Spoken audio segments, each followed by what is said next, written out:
Shalom Aleichem, good morning. Chanukah Sameach. Miketz Hashem will speak about Parshas Miketz, we'll speak about Chanukah. I want to dedicate the shir for the Atzlacha of Ben Zion Ben Dosa, him and his family. Miketz Hashem should see open and revealed. Siyata Dishmaya Kol Hayamim Batov V'Neimim. So we wish each other Chanukah Sameach. Why do we wish specifically this good wish of Chanukah Sameach? The Greeks wanted to nullify three mitzvahs, that if they would succeed, they would uproot the entire Yiddishkeit. And that is Shabbos, Bris Milah, and Rosh Chodesh. If there's no Chodesh, you're eating Chametz on Pesach. You're not fasting on Yom Kippur. If there's no Shabbos, Skila, every single week. And there's no testimony that the Kodesh Baruch Hu created the world in 6 days. Bris Milah is a permanent ois, a sign between us and Ribono Shel Olam that escorts us no matter where we are. And if you don't have that, you're uprooting Yiddishkeit. So where do we do a zecher for that? We light and we remember the miracle of the oil. What about Shabbos, Milah, Chodesh, Rashi Tevois, Sameach. Shabbos is Shin, Milah is Mem, Ches is Chodesh, and therefore we say Chanukah Sameach and you remember all that. But Lemaise, how come you don't do a zecher to all these three? We do. Shabbos is the seventh day. Milah, 8th day. Rosh Chodesh comes after 29 days. 29 plus 8 plus 7, 44. That's the 44 candles that we light along with the shamish. So we do a zecher for these three wonderful mitzvahs that we are Baruch Hashem zoiche to do again and again even today. Parshas Miketz, Bereishis Mem Aleph, Pasuk Lamed Zayin. Paro has all kinds of dreams and he's very distressed until finally Yosef comes. And he interprets his dreams, and now Paro is very, very happy. The passage says, "Vayitav hadavar beinei Paro uve'einei avadav." Question of the week: how did Paro know that Yosef's interpretation of his dreams was actually correct? He heard a lot of different things from different people. How do you know? Oh, finally, this is the right one. How do you know? What's that? Dreamt of the solution. Oh, but if it was so simple, I wouldn't ask you this. The answer everybody says. Because he dreamt the solutions, and now, oh, right, this is what I also dreamt. But now we know. I'm asking you a chiddush. He gave also details that Paro himself didn't do, correct? I'm asking you the Panach Raza. Panach Raza is one of the Rishonim. Big chiddush. When Paro had his dreams, his limbs actually became disjointed.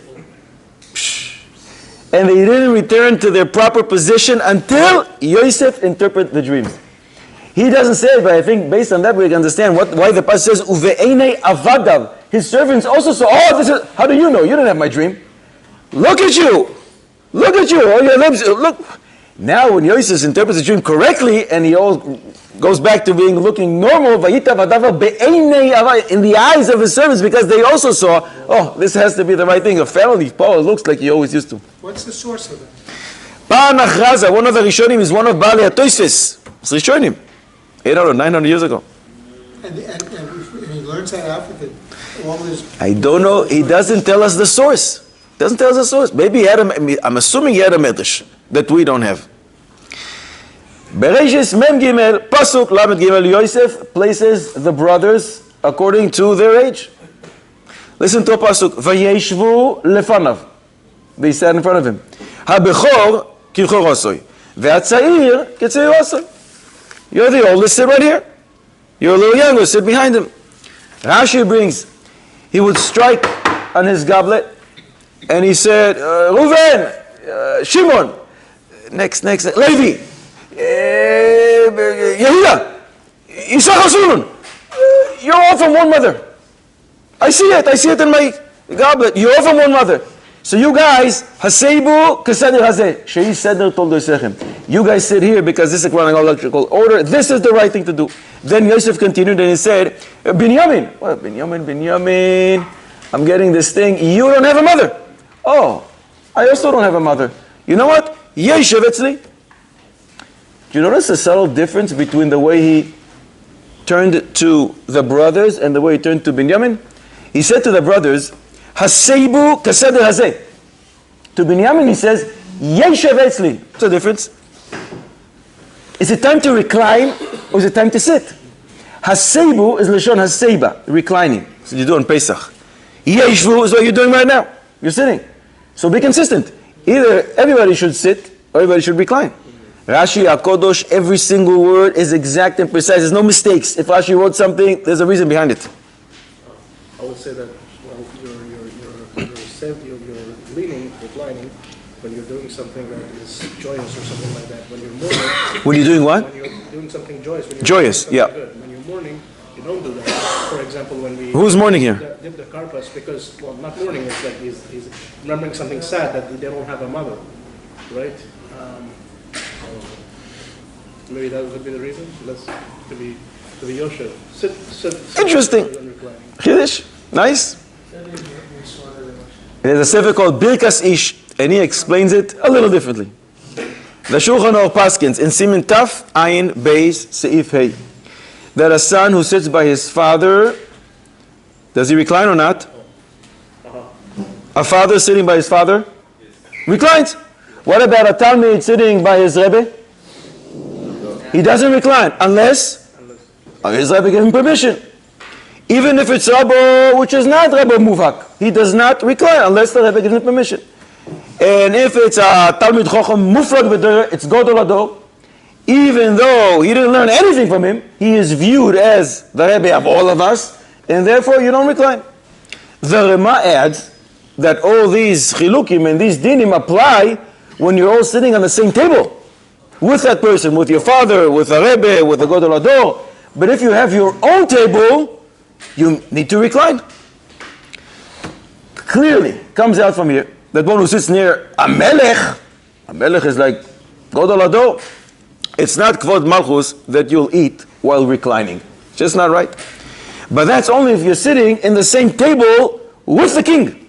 If you have your own table, why not recline? What does it say about the pasuk here that you're about to eat? Vayasimu loi levadoi, ulehem levadam, velamitzrim ha'ochlim oiso itoi levadam. That means there's three tables. There's a table for Yosef. There's a table for the Shvatim. There's a table for the Mitzrim. It comes out that the Shvatim did not eat with Yosef on the table. So what do you have to do? Sit or recline? You can recline. Enjoy yourself for that. But Binyamin, what did Rashi say? Yeshev etzli. Sit with me on my table. Oh, if you're sitting next to the king, you can't recline. Therefore, Yeshev etzli, you must sit and not recline. And that's why the chiluk in Rashi HaKodosh's words. But I like your answer too. Let's move to Chanukah. It must be that if Parshas Miketz is read every single year during Chanukah, there's got to be a remez for Chanukah in Parshas Miketz. The pasuk in our Parsha, in Miketz, Mem Dalet pasuk Beis, says, Shuvu, Shivru lanu, me'at, oichel. The pasuk instructs you to break lanu. Shivru, break lanu. What is lanu? Lamed, nun, vav. 30, 56. How much is it? 86. Break it. Break the 86. What do you have? 43. 43 and 43. The pasuk continues and instructs you, me'at, oichel. A little from the oichel. Oichel is spelled Aleph Chaf Lamed in the Torah. What's the smallest of the oichel? Aleph.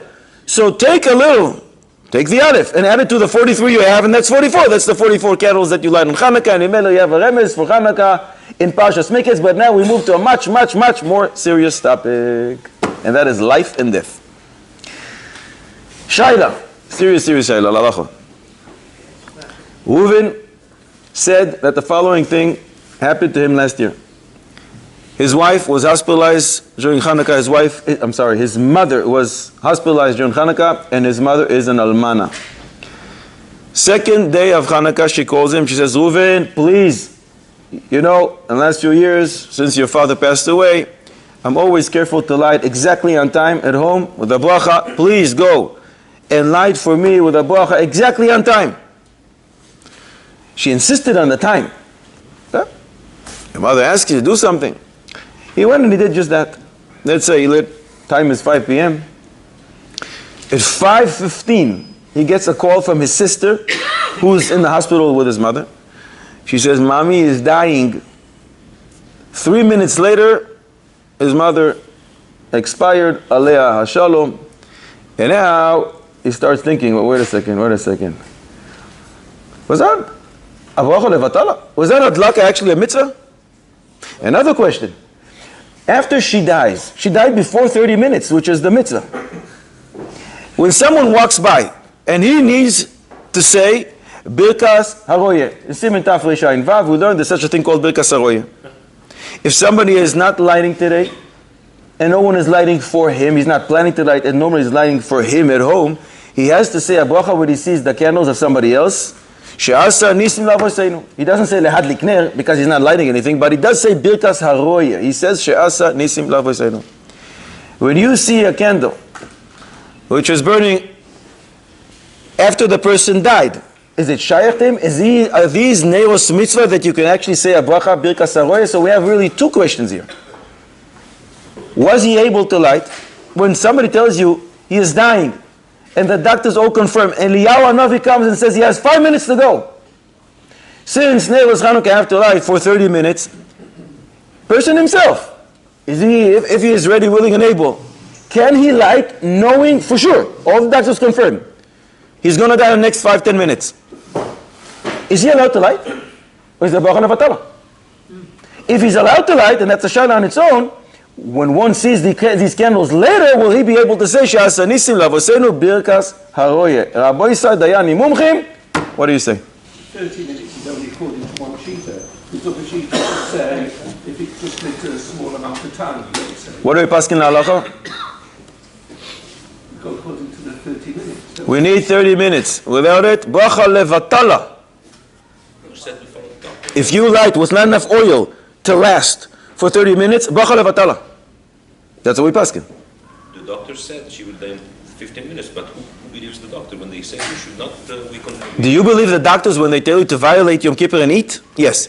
Do you Tafrei Shudchet and Siman in Shulchan Aruch Orchaim? Do you believe the doctors when they tell you in Siman Shin Chafchet and Shin Chin Chaftes to violate Shabbos and to drive to the hospital on Shabbos? Do you believe them? Yes. Skila. You're not worried about skila. You're not worried about Kalas Yom Kippur. They say someone is going to die. I understood that we cannot not live, so to speak. Do they have the power to decide? Maybe she will live another 2 days. So when the doctors say this person is about to die, you say, come, let's go out to party, let's go to the beach. What do you say to the person, to the patient? But we don't take it at face value that in 15 minutes she's going to die. Even if it's 28 doctors, Simen Koyach, and Eliyahu Hanavi, I added, comes and confirms these doctors are right.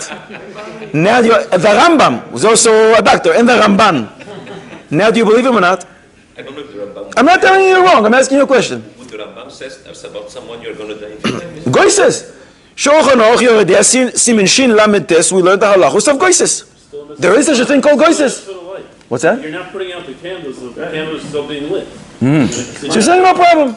He can say the bracha, he can light. Yeah. Can you say Birkas Haroye when you see these candles after he expired?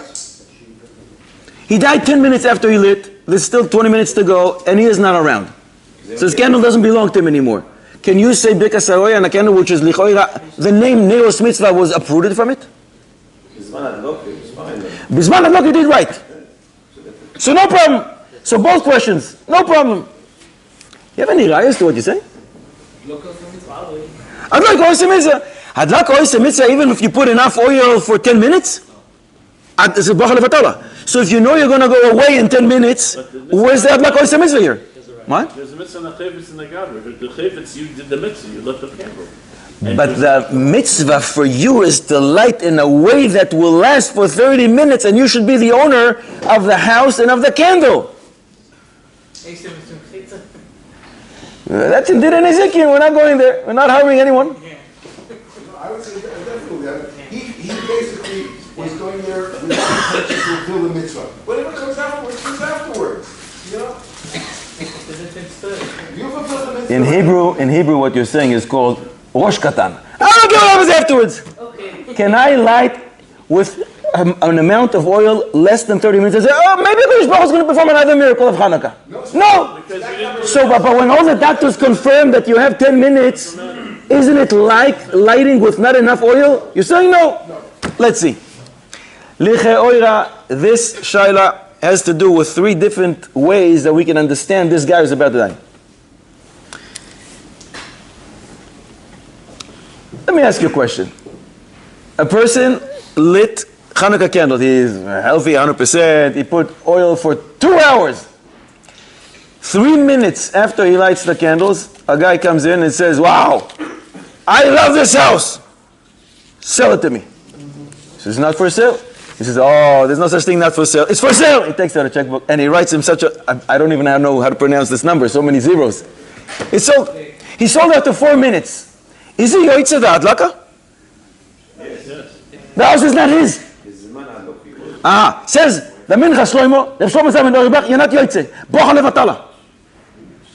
In both cases, if he intends to sell, or if he didn't intend, but lemaise, his candles did not light in his house, he's homeless. He's not yoitze. Very nogea lemaise. I don't know how nogea lemaise this maise is. Don't know how often this happens, but it's very nogea. A person who's in a hotel, and at 5 p.m. he lights candles and he checks out. Says Reb Shlomo Zalman Auerbach, Bacha levatala. You have to be the owner of the place where you're lighting in. What are you doing? 3 minutes after you're checking out, 20 minutes after, you have to be there for 30 minutes. The ner has to be in your possession, in your house, or the house where you're staying, during the time of the mitzvah, which is half an hour. Says the mincha Shlomo, you are not yoitze. Isn't it similar? Same idea. Once this guy dies, what happens to his house? It's not his anymore. It's transferred to the Yoshim. It's not his. Mimele, you lit without having a house for 30 minutes. It's like selling the house. It's like checking out of the hotel. It's the same halacha, same application. What if his wife's alive? She's still alive. As we said, this almana, no husband, called her son and said, listen, light for me, which means she doesn't have a husband, and when she dies, the house is no longer hers. Isn't it like, if Shlomo Zalman Auerbach says, has another chiddush, big chiddush.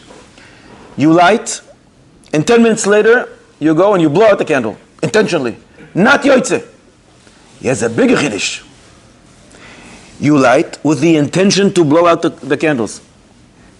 And then you say, no, I actually like the candles. I'm going to keep them. You're not yoitze. You intended to blow out the candles within the time, 30 minutes of the mitzvah. You're not yoitze.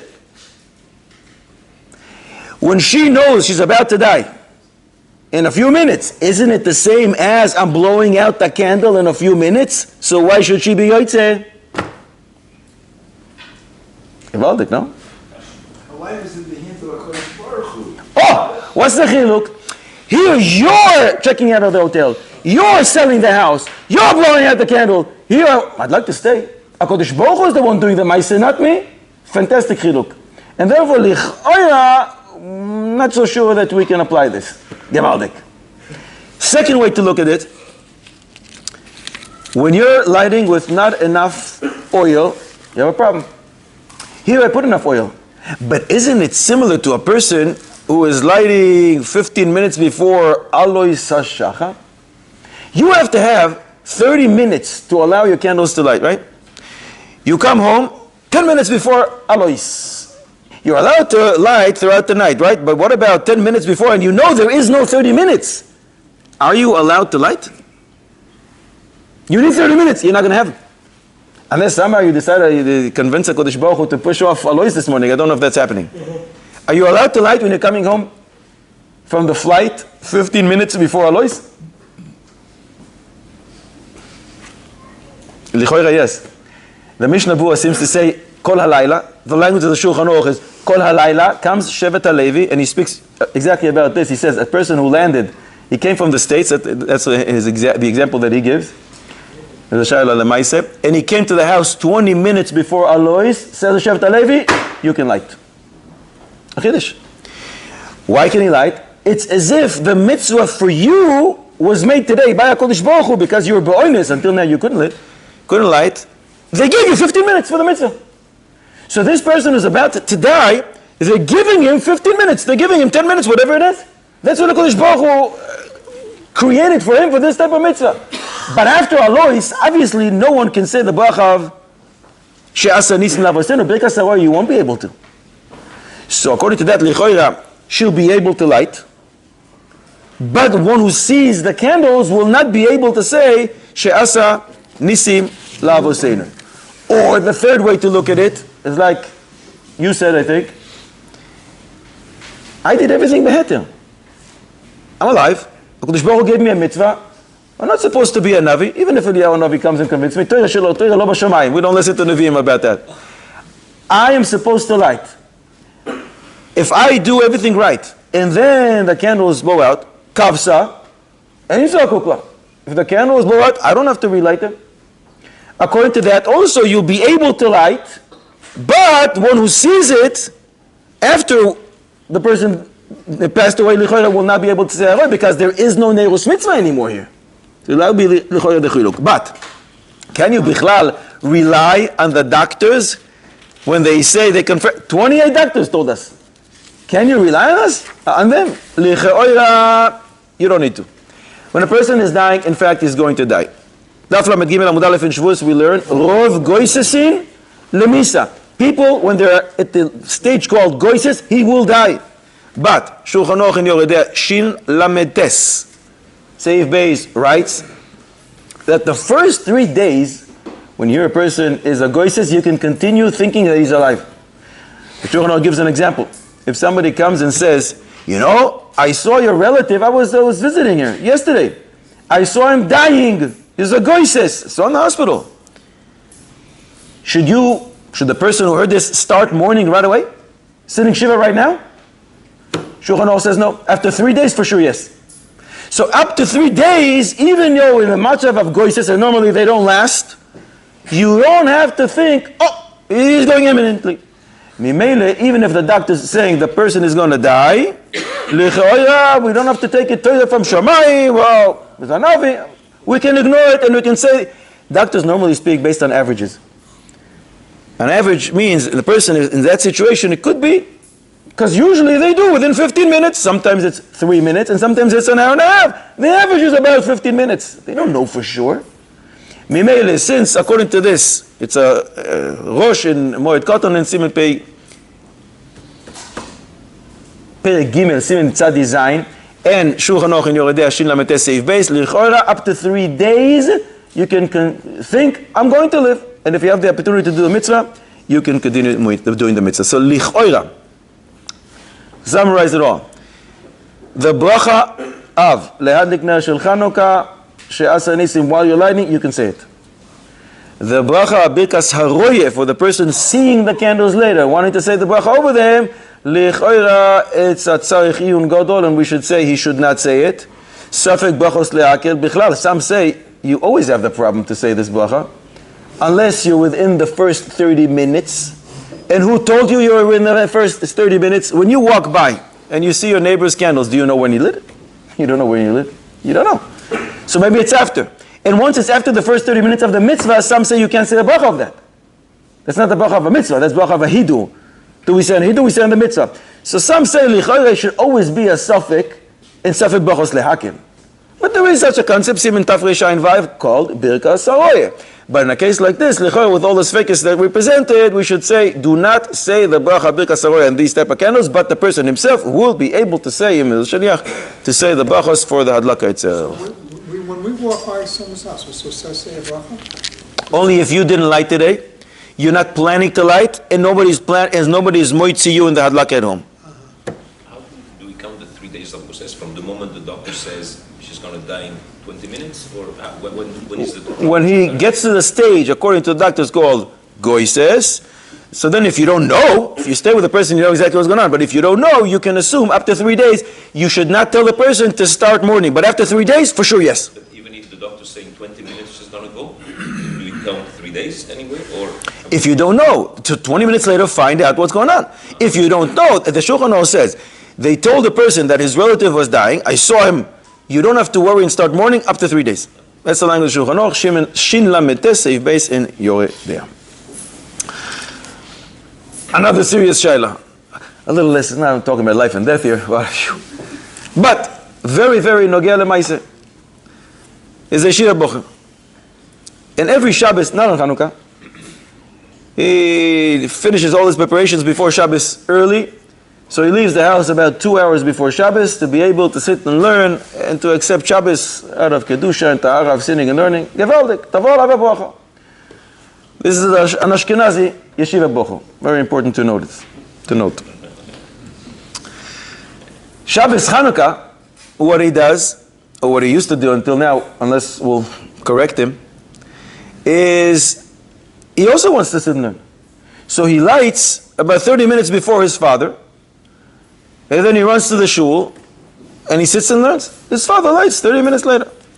But now he comes and he says, some people commented that could be that this is the wrong thing to do. For two reasons. First of all, it's not exactly kibbud av that you light before the father. Normally, when Ashkenazim, not only the father lights, but everybody in the house, at least the men, the boys, they light. You first allow your father to light. And only then, the kids light.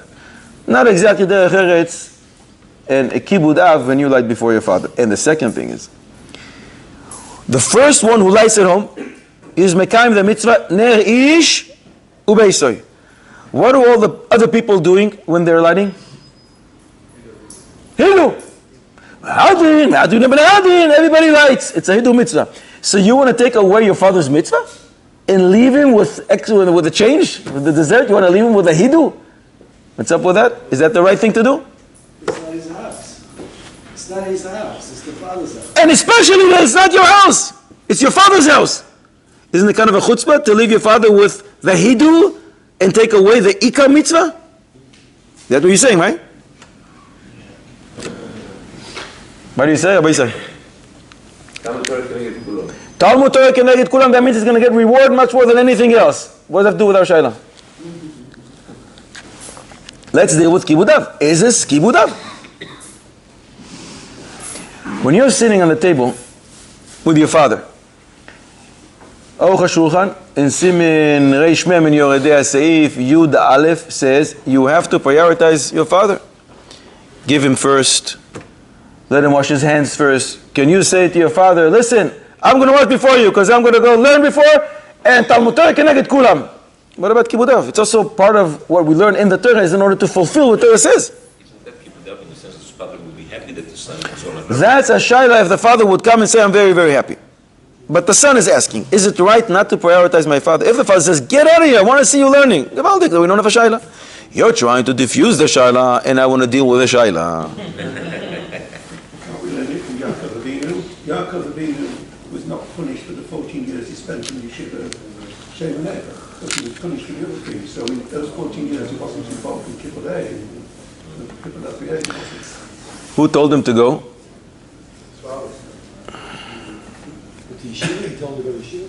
Can you go to Chutz La'aretz without sitting and learning Hilchos Chutz La'aretz, how to conduct yourself without yeshiva? Most explain that's the reason he sat in yeshiva so many years and didn't fulfill his father's wish. He did. Because he can't go into a contaminated place without protecting yourself. The only way to protect yourself is to learn how to deal with it. That means to immerse. And to saturate yourself with Torah and mitzvahs and halachos and shas and poiskim. Okay, now maybe I'm ready to go and meet who I'm supposed to meet outside Eretz Yisrael. A very wicked person. So I'm not so sure we can give a proof from Yaakov Avinu, and anyways that's before Matan Torah, and anyways that's not in Shulchan Aruch. I'm looking at halachos poiskim. This is a halachos ma'aseh. Good, no good. Kibbud av, no kibbud av. You like it, you don't like it. You don't care. Maybe kibbud av is a doraisa. Yeah. And the light of the candles is Rabbana. To prioritize your father is also a doraisa? Yeah? What's the definition of kibbud av in Shulchan Aruch? To feed him, if you need. To dress him. To take him out for a walk, if you need. To help him get up. To help him sit down. All the other things that give him simcha and nachas and joy are part of kibbud, but that's not the definition of kibbud av from the Torah. And if I don't do it, they can't try, wait a second, you weren't mechabed av. If you did, you mekabel a bonus. Food before your father, it sounds like a strong kibbud av, but to do a mitzvah before your father, we've heard there's the Kohen do mitzvah, that's like shit. What does that mean, I'm doing a mitzvah for my father? Before. If you do a mitzvah before your father, if I want to say Lula before my father, or daven earlier, is that a chisaron kibbud av, or is it only, but I think that This is l'chora our question. Is it a chisaron? I'm saying we only have it by Kohen. The Kohen has... You also have it a kibbud av. Aruch HaShulchan. Yoredei. Reish Mem. Seif Yud Aleph. Says the Aruch HaShulchan. If you have your father, you're hosting your father, choiva alav lechabed es aviv, that's his language. You have an obligation to honor your father. Litol yadav rishon Make sure your father washes his hands first. Veliten lo hachelek harishon. Serve him first. V'gam she'arei chiluk shebashulchan noisnim loy. I'm quoting you the Aruch HaShulchan. Obligation. Honor your father.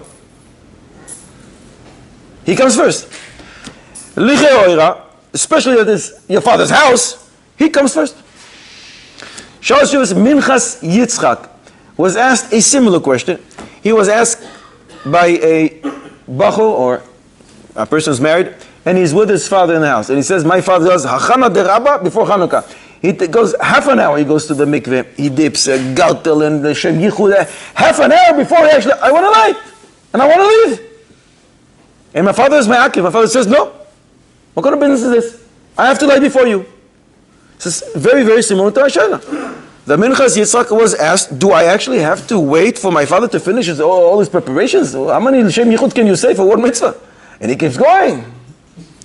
The Minchas Yitzchak asks, Minchas starts by saying, this really should not be a shayla.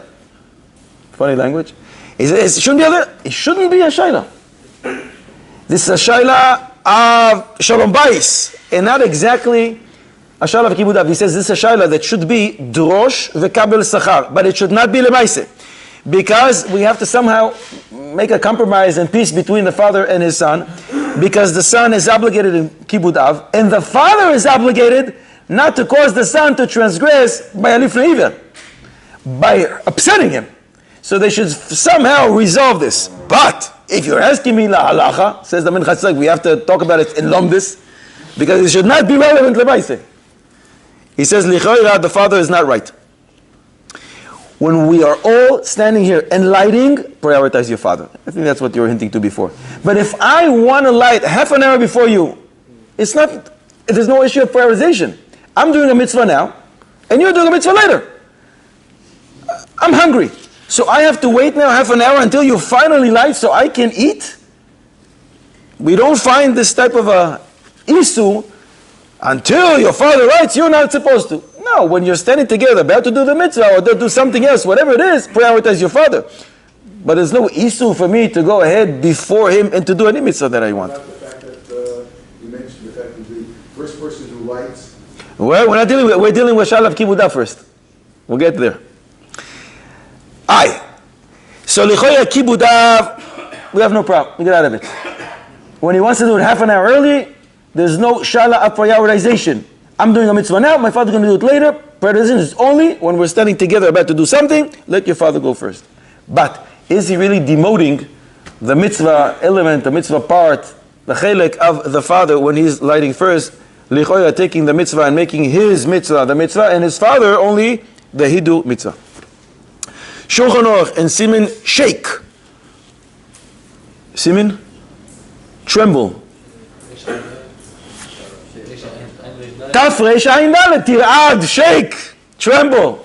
Simanim, asar lecha simanim, this is how you remember the Torah. Shulchan Aruch and Tafresh Ayin Dalet Seif Aleph writes, you're allowed to light a Chanukah candle from another Chanukah candle. Comes the Rema, and says no, we're noyeg to be machmir, not to light from ner to ner, because the ikar mitzvah is one ner. So what you're doing for the second ner is demoting the first one. Don't use candle to candle. That is the minhag, says the Rema, because the rest are not for a mitzvah at all. That's his language. The Magen Avraham says, really, me'ikar adin, it's sufficient to light one candle for everybody in the household. The Pri Megadin writes, the Mehadrin, ner lekol echad ve'echad. Mehadrin u'mehadrin, moisif ve'hoylech. If that's the case, when there's many people in the house, it's sufficient to light one for everybody. Even though we see that people do say a bracha when they light their own candles, again, by Ashkenazim, the father lights and then other household members light with a bracha, because they have a kavana, I don't want to be yoytze with my father's adlaka. Then you can go and light for yourself. But me'ikar adin, you don't need that. And therefore, you can't use the first candle to use two other candles, because they're not really at least the same level of a mitzvah, whatever you want to treat them.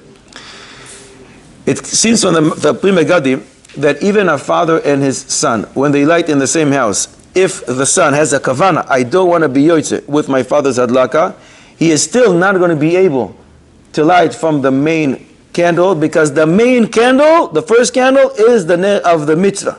Ner ish ubeisoy. And all the other candles, even though we say a bracha over them, they have a little lesser of a chashivus, lower level of a mitzvah, mitzvahs of hidu, but it's not the ikar mitzvah, it's mamish. However, Shalshav Rabbi Akiva Eger in Tanina, Tinyana Simin Yud Gimel, he writes that if you light the main candle, and then tonight is the fourth night, the fifth night, you lit the first candle, and then you remember, oh, wait a second, I didn't say the bracha. Can you say the bracha on the second candle? You didn't say the Hadlik Ner Chanukah as you were supposed to on the first candle. You started lighting, so excited, and then you remember, wait a second, I didn't say the bracha. The second candle is only a hidul candle. Can you say a bracha over that? You're saying yes? Yeah, until you finish lighting all the candles. But the second candle is only a hidul candle. It's not the main part of it. You say a bracha for hidul? Last week we mentioned the Abudra mentioned in the Magen Avraham, and the Abudra is actually from the Rambam, that yes, you do say a bracha for hidul. Mishnah Berurah doesn't seem to like it. Normally we don't say a bracha for hidul mitzvah. Says Rabbi Akiva Eger, you can still say a bracha for the candle. First candle? When you finish the first one and you're about to light the second one, you're even allowed to say now a bracha when you forgot to say it for the first one. And it's a chiddush. Because lichoira, as soon as you finish the first candle, you finish the mitzvah. All you're adding now is a hidul mitzvah. So lichoira, you shouldn't be able to do it. In Be'ikar Adin, we only light one and you're yoytze. But he says, no. Normally when people light, like we said, you have a kavana, I don't want to be yoytze with the hadlaka, and therefore I'm allowed to. And therefore he says, that's the case, I'm mechuyav midina. You're obligated, and that's a nice thing to do. You're mechuyav. Lichoira, Rabbi Akiva Eger asks himself, from what the Magen Avraham brings, that the other people in the household cannot use the first candle. Why not? I have a kavana not to be yoytze. For me, nothing happened until I light myself, and when I light, it's mamish, a ner of a mitzvah, not a hidul mitzvah. He says, no, it's mamish. He says, lemaise, the first night candle is what patters the whole house, it exempts the whole house, it's a ner mitzvah, everything else is a hidul, and yet he allows it to do it. It comes that our discussion is dependent on machlokes of Magen Avraham and Pri Megadim on one hand, and Rabbi Akiva Eger on the other. Pri Megadim and Magen Avraham say that if somebody already lit in the house, everybody else that lights, they can do it, but lemaisa, it's only a hidul type of an activity that they're involved in now. According to Rabbi Akiva Eger, the mamish are a full-fledged mitzvah, and he will be able to do it, and he's not demoting his father by doing so. We'll stretch it and compare it to something else. Shalshuvis Beis Halevi brings a machlokes, Rambam in Tur, regarding tzitzim sheinam me'akvim. In Bris Milah, he cut off the orla. What if the moyel did that, and there's still some extra called tzitzim, but tzitzim sheinam me'akvim. It's the extra that he didn't cut, but if he'll forget about it, it's not me'akiv, the mitzvah was done. When the moyel finished, and he sees that some leftover, should he come back and actually do the tzitzim sheinam me'akvim? He finished the bris. Should he come back and do it? It depends who you ask, and it depends if it's Shabbos or weekdays. If it's on Shabbos, should he come back and do it? Everybody agrees he doesn't come back. Why? Because if you do, what are you doing now? Chabala.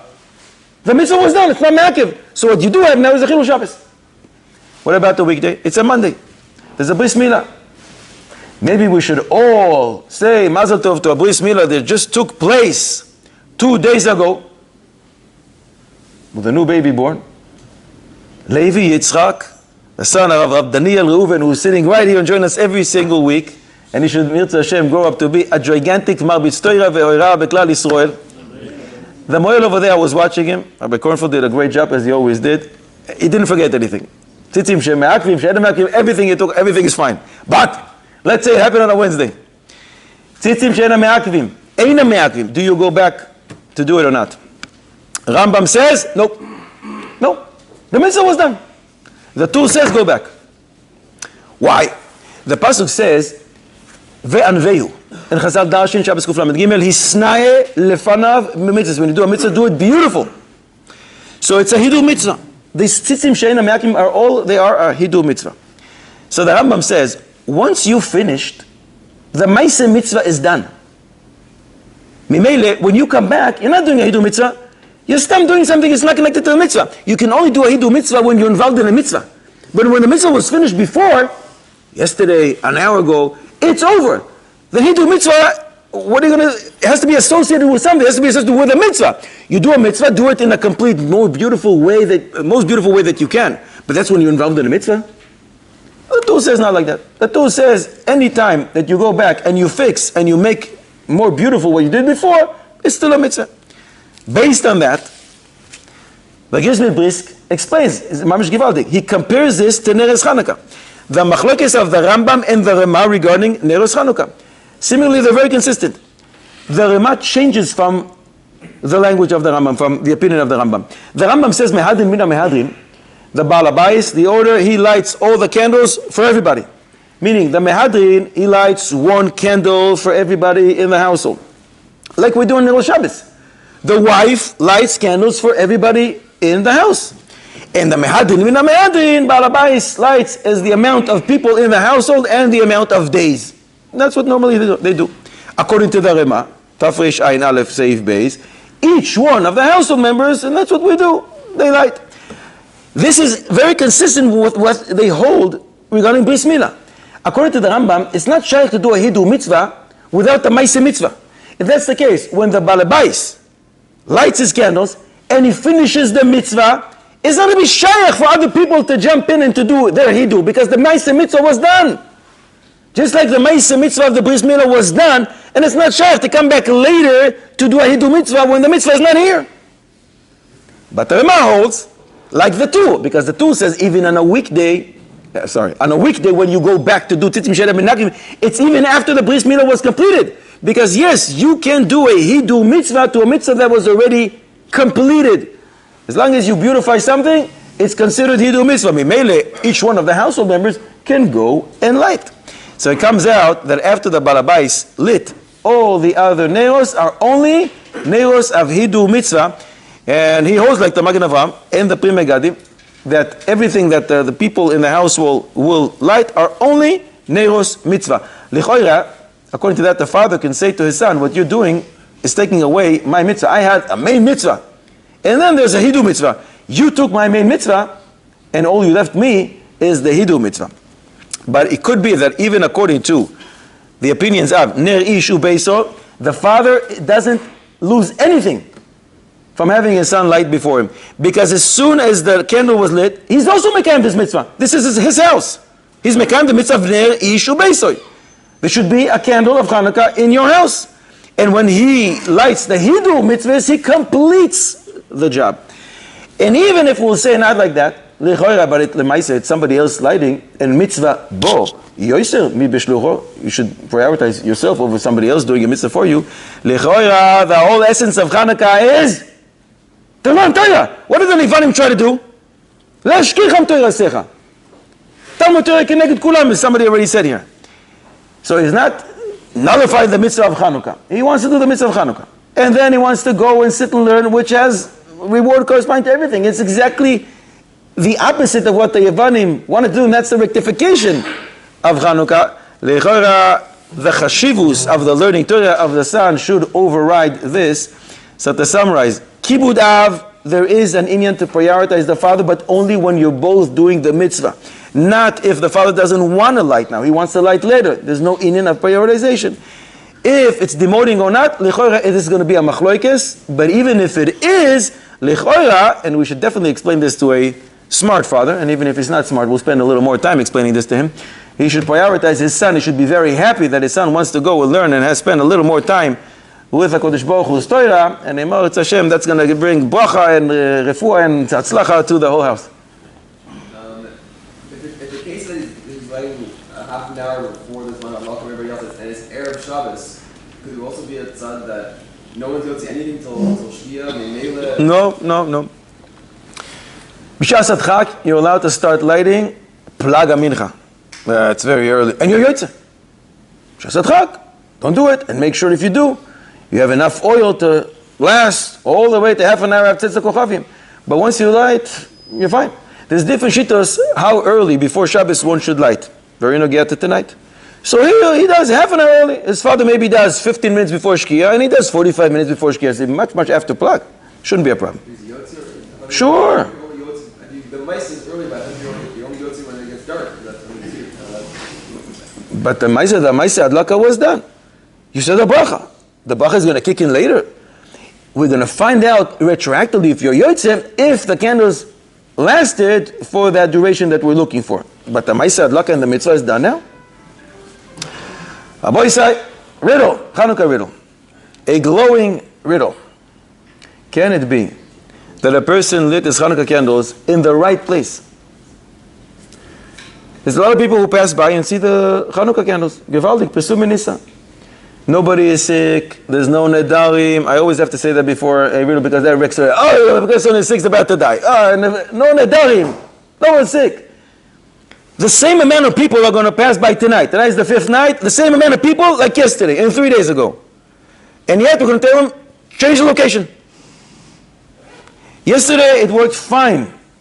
Tonight the same amount of people are going to pass by. But we're going to tell them, nope, change the place that you were lighting. You're lighting for 4 days. From now, change it. For the rest of the Chanukah, change location. What would that be? Can it be? Not a trick question. It can be. When did this happen? Perhaps.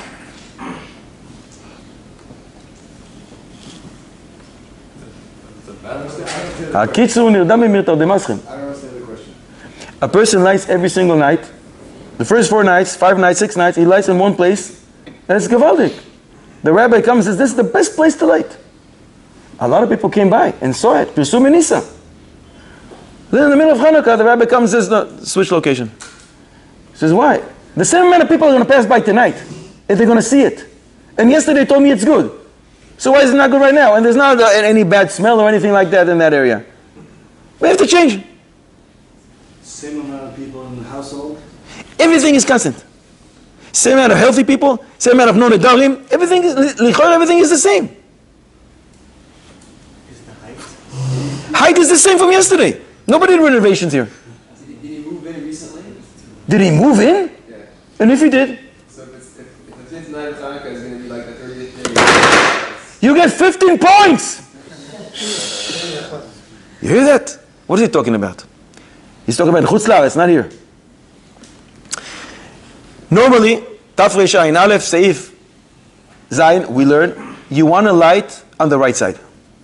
Right? You light outside your house on the right side. Why on the right and not on the left? Mezuzah is on the left, Mezuzah is on the right, Chanukah is on the left. But normally we go to the right with everything. Why on the right? Because we move from left to right. Mishnah Berurah says 2 reasons. Either that we always prefer the right, or there's more Pirsum Nisa on the right. Because people turn to the right. So, Lemaisa, we normally put the Chanukah candles on the left and the mezuzah on the right. And if there is no mezuzah, you go to the right. We want to prioritize the right because of these 2 reasons of the Mishnah Berurah. Shulchan Aruch Yoredea, Reish Pei Vav, Seif Beis, we learn.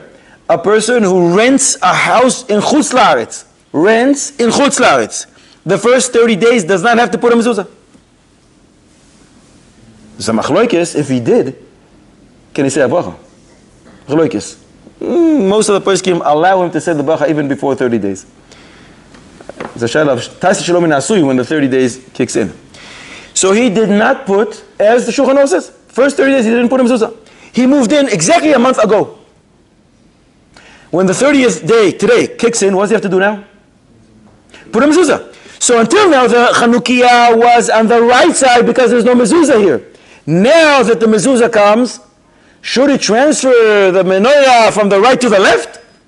To do what the Shulchan Aruch says, the Shulchan Aruch says, the mezuzah goes on the right, the menorah goes on the left. Now that I finally have a mezuzah, it's the 4th day, 5th day of Chanukah, 6th day, whenever in the middle of Chanukah, should I transfer the menorah from here to here?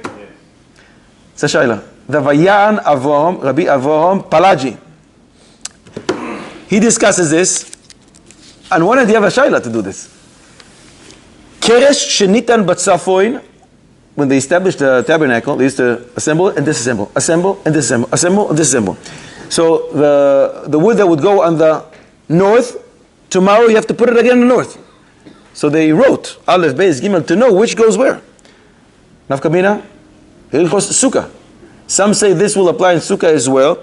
And when you take apart your Sukkah tonight, this year, next year when you build it again, you have to make sure that the same wood are standing in the same place. Some say you don't. That's the reason some say that in the talis, some people have an atara. Why do you have the atara? You have beautiful silver thing on top, or even just the material. Why do you have to put it? To make sure that what you had yesterday on top, on the shoulders or on your head, doesn't go on the bottom. Keresh shenitan batzafoin, you don't put it badaron. Some say it doesn't make a difference. The Glowin Vilna didn't care about this, and he doesn't care to flip the talis every single day. But this is what the Vayan Avram and the Sdei Chemed brings him, discuss, and Lemaise he says, this doesn't provide the Isur of switching like the Keresh of the Mishkan. Because he says, first of all, when I put it here, the first day of Chanukah, I knew that the 30th day will come in the middle of the week. So al data de hachi, I had in mind that when the 30th day will come, I will change it. And second one, it's not right to keep both of them now on the right, because people are going to pass by and says, what's wrong with this guy? Doesn't he know the halacha? That the menorah goes on the right, the mezuzah goes on the right, and the menorah goes on the left? And therefore, for these two reasons, he says, switch location. The Ginza Yosef is not crazy about it. The Ginza Yosef says, Lemaise, he brings a Pri Chadash, that you do have to put everything in the same place where it was yesterday. Mimele Keresh Shenitan Batzafon, like the tabernacle stays in the Tzafon. Says yesterday you kept it here, next year you put it on the left side. This year you'll keep everything on the right, but according to Vayan Avram, that is the Chemed brings, that will be the answer to our question. Shabbos Chav Gimel Amud Beis, Amar Rava, Pshitali, so Pashut, that tonight, Friday night, if all you have is one candle, and you can use it for Shabbos, or you can use it for Chanukah, which one overrides? Ner Beiso Ner Chanukah, Ner Beiso Adif. Shabbos candle overrides. Why? Mishum Shlom Beisoi. That is what Rava says. What does that mean, Shlom Beis? What does it mean? Rashi says, you're going to stump your feet 1,000,000 times, stump your toe. People don't like to eat in dark. B'nei Beiso mitztarim. Rashi says, everybody is upset to sit in the dark. That's not Shlom Beis. But the Meiri, the Meiri says, to whom does the mitzvah of Hadlakas Neros Shabbos belong? The woman. Who owns, or who does the mitzvah of Hadlakas Neros Chanukah belong to? The husband. The wife is going to say, so you prefer your mitzvah over mine? And that's going to cause the machlokes. Give all the Meiri. What kind of Shlom Beis is going to be when she says, you don't care about my mitzvahs, you only care about your mitzvahs? Ooh, what's going to be a machlokes is that? Wait a second. Based on that, a couple is about to get divorced. Sunday they have a meeting in the Rabbanut. She knows he prefers himself over her. She knows this for the last 10 years. That's why they're getting divorced on Sunday. Should he also prioritize Ner Shabbos? Or not? Shlom Beis here, according to the Meir at least, is not shaykh. Elio tell him he's going to get divorced on Sunday? No. The rabbi set an appointment for him. What's that? You see from the poskim. You see the Gemara in the poskim, they didn't. There's no chilukim. So, wait a second. If you're about to divorce, 80% you're going to divorce. Nobody says that. What do you see from here? You see from here that until that final signature on the get appears, you must continue investing and hoping and davening and doing everything you can to maintain Shlom Beis. Otherwise, they will tell you, well, when it's clear for you, you know for a fact. So that, no, this halacha is always relevant. As long as they're married, this halacha is always relevant. There was a couple that came to the Osameach. Osameach is Meshech Chochmah.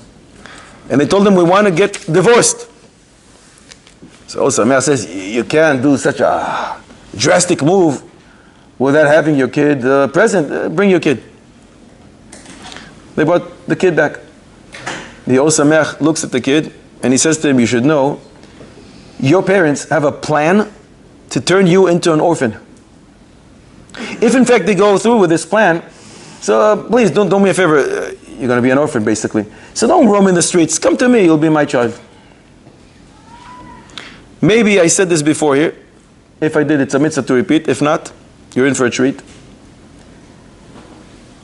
A guy came to the Debreciner Rav, the Be'er Moshe. And he told him, Rabbi, I want to get divorced. He said, what's going on? He said, it doesn't work. We can't get along.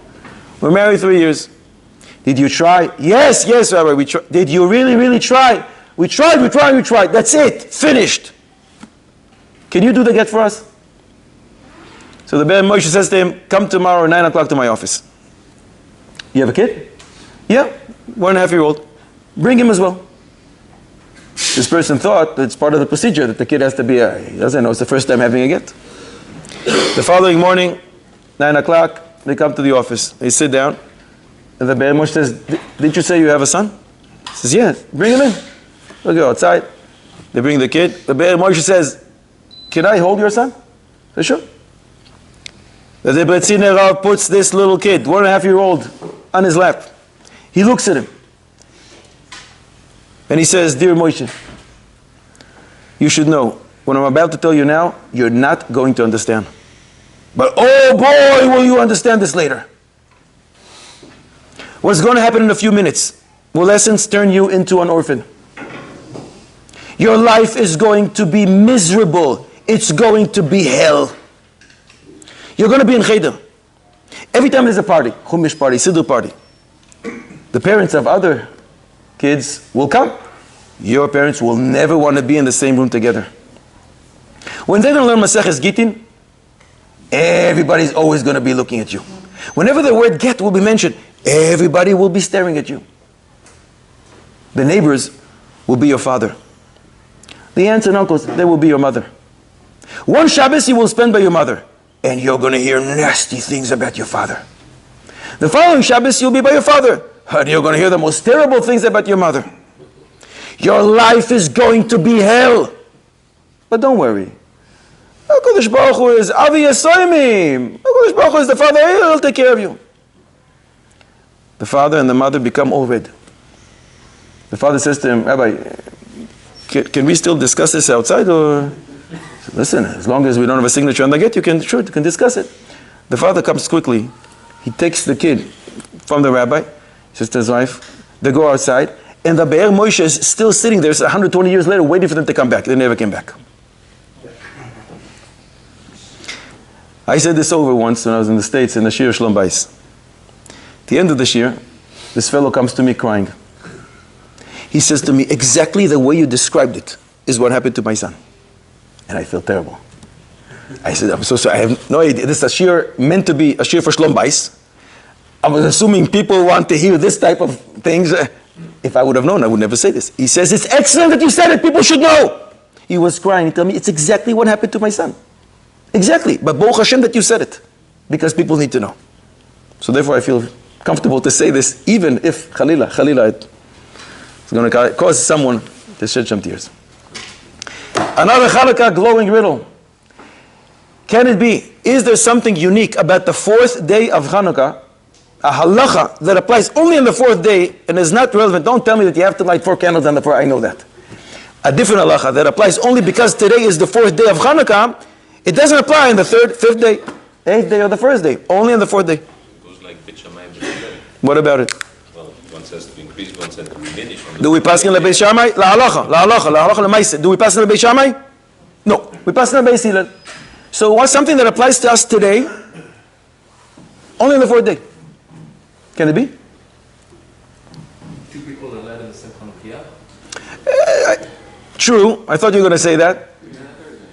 2 people, very poor people, they only have one Chanukah, so they're able to light the first night, each one on each edge of the Chanukah, and the 2nd, 3rd, the 4th they can't, because it's not going to be apparent. True. On top of that. That's the obvious one. The Mishnah Berurah brings something a little more. You have something? Tzadikim. Chanukah. Are you allowed to eulogize? You're allowed to fast. You sure? Yes. Correct? Chanukah, you're not allowed to eulogize. You're not allowed to fast. The Rema writes in Shulchan Aruch Chaim Taf Reish Ayin. What about if somebody has a yortzeit? What about if someone has a terrible dream last night? Tanis Chalom. We spoke about it before today. Lemaisa, we don't fast Tanis Chalom, even for those things mentioned in Shulchan Aruch, because the Chazon Ish says we're not such great people that they're giving us messages from Shamayim. But according to the original halacha of Shulchan Aruch, and a Yotzeit, people have them like to fast on a Yotzeit. If the Yotzeit falls on Chanukah, can one fast? No. Lemaisa, one doesn't. The Mishnah Berurah adds that if one did, he has to fast another day after Chanukah, compensatory for what he did, tashlumi. Lemeisav tanis letanisai. Good. But, what's that? Right. So the Rama says don't. The Rama says don't. Says the Mishnah Berurah, but if you did and you didn't listen to the Rama, so you owe another fast day. But this is different if this happens on Kaf Ches Kislev, 4th day of Chanukah. What's so unique about Kaf Ches Kislev? Shulchan Aruch in Siman Taf Kuf Pei, Seif Beis, writes, there's days that are called Tanis Tzadikim, special days on the calendar that Tzadikim fast for different things that happen, Klal Yisrael. One of them is Kaf Ches Kislev. Why? Because Yehoyakim burnt the Megillah that Baruch wrote in the name of Yirmiyahu. Shulchan Aruch writes, this is one of the days Tanis Tzadikim. The Rema writes in Taf Kuf Ayin Gimel, a Chassan that marries in the month of Nisan. We don't say Tachanun month of Nisan. Does he fast? No. Yes. The Rema writes, even on Rosh Chodesh. Why? Because this is one of the days that people fast Tanis of Tzadikim. So you see, even on a day that normally you don't fast, on Rosh Chodesh, but since a special day, Aleph Nisan is a Tanis Tzadikim, one is able to fast. Same thing will apply by Chanukah. Normally it's days that you don't fast, but Kaf Ches Kislev is such a special day that is Tanis Tzadikim, so one will be able to fast. The Bach writes, based on this, Kaf Ches Kislev is one of those days, Tanis Tzadikim. It's not better or worse off than Rosh Chodesh Nisan. And therefore, one will be able to fast. So he says, so how come the Rema didn't mention it? The Rema should have said, you don't fast on Chanukah except for Kaf Ches Kislev. He says an interesting thing, because normally people don't get married at the end of the month. Go to the next hall and check if this is still correct today. I don't know, that's what he writes. But the Magen Avraham writes, Kaf Ches Kislev lemaise, you don't fast. Because there's different versions if in fact it was Kaf Ches Kislev when he burnt it, or it was on different days. But the Pri Megadim writes, Kaf Ches Bekislev, tzarich iyun, if you did fast, should you do another fast? Or, if you fasted on Kaf Zayin Kislev, you didn't listen to the Rema, can you fast the extra fast on Kaf Ches Kislev, because it's the day that you're allowed to fast? It comes out that the answer to our riddle is, the 4th day of Chanukah, which is Kaf Ches Kislev, is different than the all other days. Some poskim say that you are allowed to fast, and even if you're not allowed to, but you did, you do not have to add another day after Chanukah to compensate for what you did. So that's the answer to our riddle. Last thing. Ala nisim ve'ala pukan ve'ala. Ve'ala what? Gvuros. Ve'ala, next. Shuo, salvations. Ribono shel olam, thank you so much. Ve'al? Milchamois. Should come first. And then?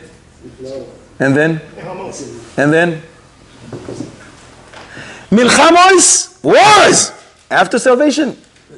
Something is wrong with the order. HaKadosh Baruch Hu, thank you very much for the wars. We spoke about it. Why we want to thank HaKadosh Baruch Hu for the wars.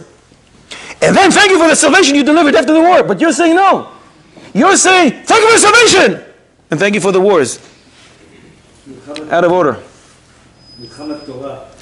That's why you say thank you for the war itself. But why are you saying it after the salvation? It should be the reverse. Comes Adoli Omashke and says, based on the Megillah, Yud Gimel Amud Beis. There we learn. Ein HaKadosh Baruch Hu Makeh Es Yisrael. HaKadosh Baruch Hu doesn't strike Klal Yisrael. Ela im ken boire lehem refuah tchila. You're in the middle of the war. You should know HaKadosh Baruch Hu is Magdim refuah lamaka, and there's already salvation that's already there. So we say thank you. We think it's a war, and then HaKadosh Baruch Hu says, you know what? Maybe I'm going to help them. Oh, there's HaKadosh Baruch Hu's Magdim refuah lamaka. He always prepared the salvation before the war even started. Mimele, we say thank you to HaKadosh Baruch Hu. Soymech Hashem lechol smicha before nefila. He supports those who fall. First they fall, and then he supports them. No, HaKadosh Baruch Hu is magdim lefor lamaka. So therefore we mention the smicha, the support before the downfall, because it's always there. This applies to us. Person is in the middle of his own personal war, challenge, tribulation, difficulties, whatever it is, uncomfortable things that we all want to avoid. Oh, HaKadosh Baruch Hu, I need salvation. The salvation is already there. Just daven that HaKadosh Baruch Hu should reveal that what he prepared before the war started, before the trouble, the challenge, whatever one goes through. Amen? The more was first. First was the bitterness, then was the Pesach. Right. Something you can only appreciate. The marrow after you went through the salvation. So first you have to have the salvation and understand why it was really good for you. Back then, He will deliver a parent, Yeshuos, Venechamos, Hashem, Bekvias, Go El Tzedek, Bekorov, Beyameinu, Venoimar Omen.